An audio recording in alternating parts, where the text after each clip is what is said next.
Great afternoon, everyone. Again, thank you for tuning into my channel.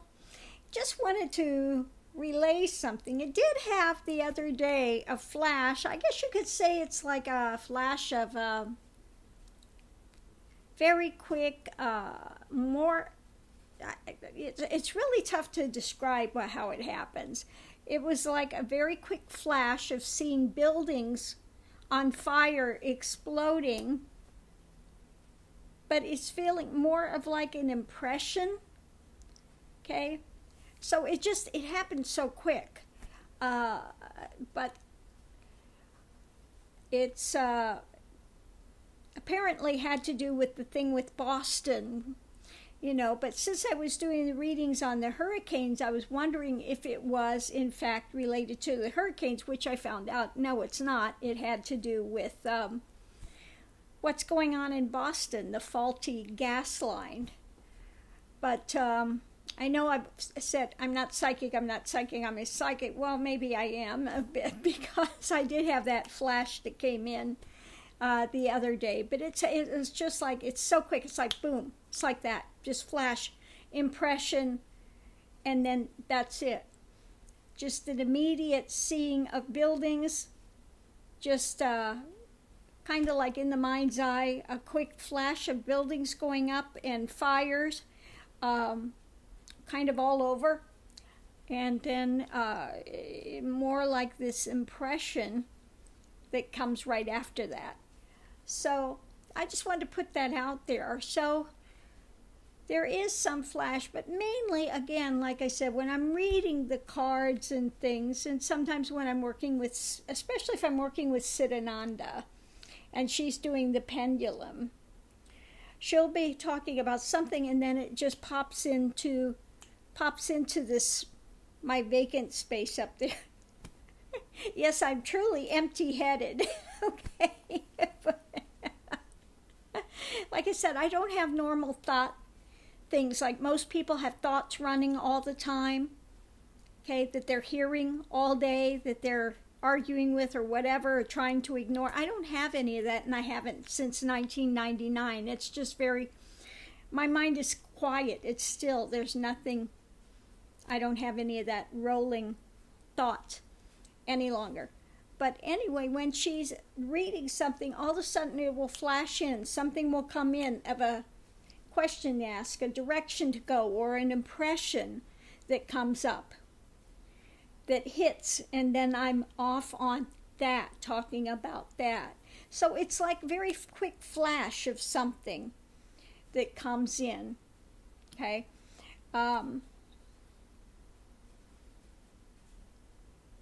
So I'm going to leave that here. I do have a thing I wrote that was called the COS. Now that was that was different. I had gone to do something for my guru when I was living in India. I went to his place and I was very tired. I laid down and all of a sudden the COS just started playing. Okay? And I could see it, I could feel it, the words, everything was there. And when I got up, it was still there, line after line after line. So this came through, Same thing when I've done the mantra, put together a full mantra. Second part of the mantra was just there, it's impressed. It's like something is impressed in the mind, you know, not that I'm sitting there looking and trying to think of how to do this, how to put it together. It just is like a flash. It just comes, and it's just there, okay? So, again, the way things work here have been a little different since realization, which took place in 1999. For me now, it's a very different way of living than it was before realization took place. Before realization, I was in the normal mind spin, like most people on the planet are, you know, with the revolving thoughts and the dramas and the emotions attached to it and, you know, all of that stuff. But again, with realization, that blows out and none of that occurs anymore. Doesn't mean that you don't have emotions. You do. They come up and it's a pure emotion. It's a pure emotion in that moment that hits. But it doesn't stay. There is no thought there that keeps it in place, that keeps revolving it. Okay? It just simply is not. So, yes, I just wanted to put that out there to kind of clarify how things work here when I'm doing the cards and stuff. Now, tarot for me is something recent. I dabbled with some tarot at many years ago when I was young, but I didn't get it. I mean, nothing was clicking, and trying to read the books and stuff, it wasn't happening. Okay, I'll just put it that way. Wasn't happening. But you know, I've only been doing the tarot now for, maybe it's about a year or so. But I started the channel, and I just start, and it's just something that comes. I look, and sometimes it'll be, you know, I pick a card will come up, and it's more of seeing the impression of what that card is feeling like to me at that moment. So in the different readings, it will be a different meaning. Okay? One time I might see it as a road is blocked, another time that they don't want to hear, another time that they're blind to what's happening. Yeah, that they're unconscious.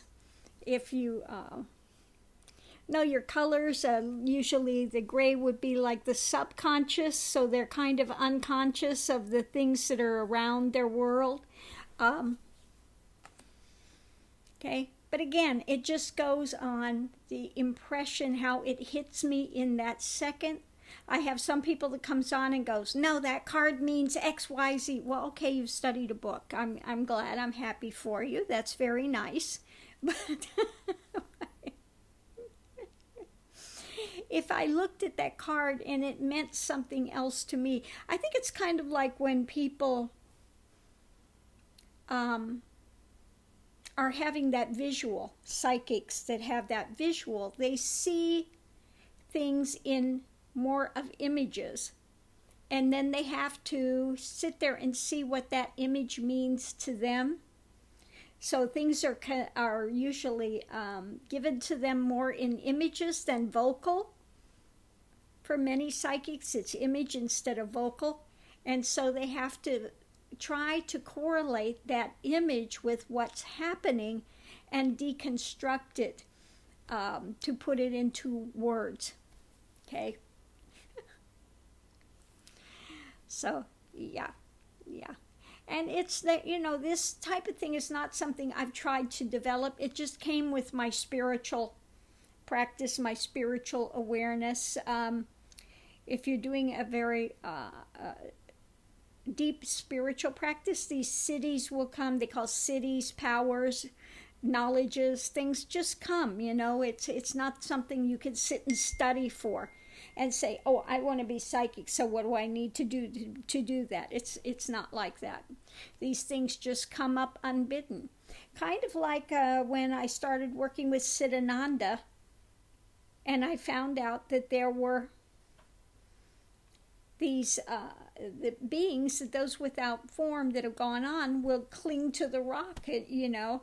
It wasn't something was trying to say, oh, please jump in this. No, it wasn't like that. And it's something that came, and we were both very surprised by it. Not something that you're expecting, but just went, oh, okay, I guess this is something that the universe wants us to participate in, and I think that time is past. I think that that is gone. So the way that worked, I would have stones, and when I went to Mexico, I went to the ruins, and I like stones, so I wanted to bring a bunch of stones back. I went and bought a bunch of crystals, stones, and stuff. And I went to the ruins, and I came back, and I was feeling something odd. And the way that it worked, if I held a stone in my hand, we'll see. Yeah, they're gone. There's nobody there anymore.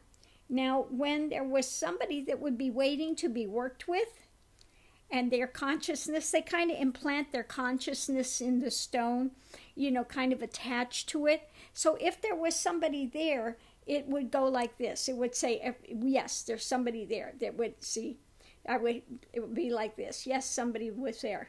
I could ask, is somebody there? No. It would be like this. It would be no. But usually if I just pick it up and there's motion, it would let me know. Yeah, see, all that work is done now, so there's no one there any longer. Oh, maybe, let me see in the helper's field. Let me take someone out of the helper's field. There's my, let me see if we have any of the helpers still here. If I can grab some of these out.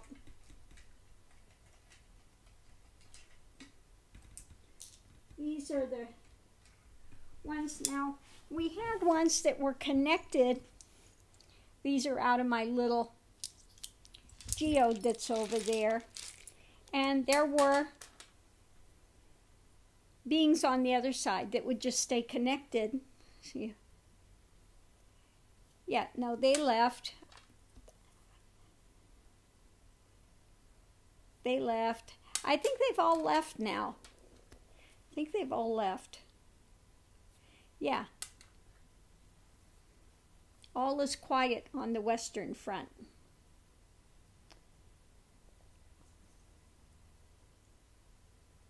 Okay, there is still...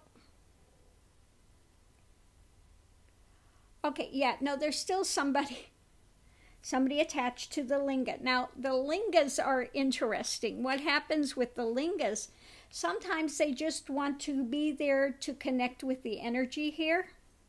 Yes. They want to stay because it's sometimes their mind stills when they're here, and they want to just stay in that stillness. And yeah, that's the case with this one. They just want to stay here in the stillness. And so that's fine. You can stay here. You can stay here in the still.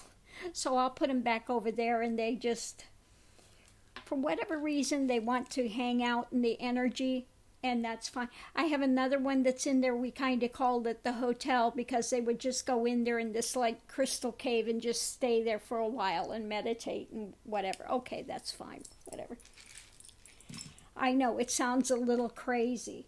I would have never believed it until all this stuff started taking place. But most of our helpers that were here, because we were doing a lot of work, they have now departed. My stones are back to just being stones again. Don't have to worry about who's hanging around in them now.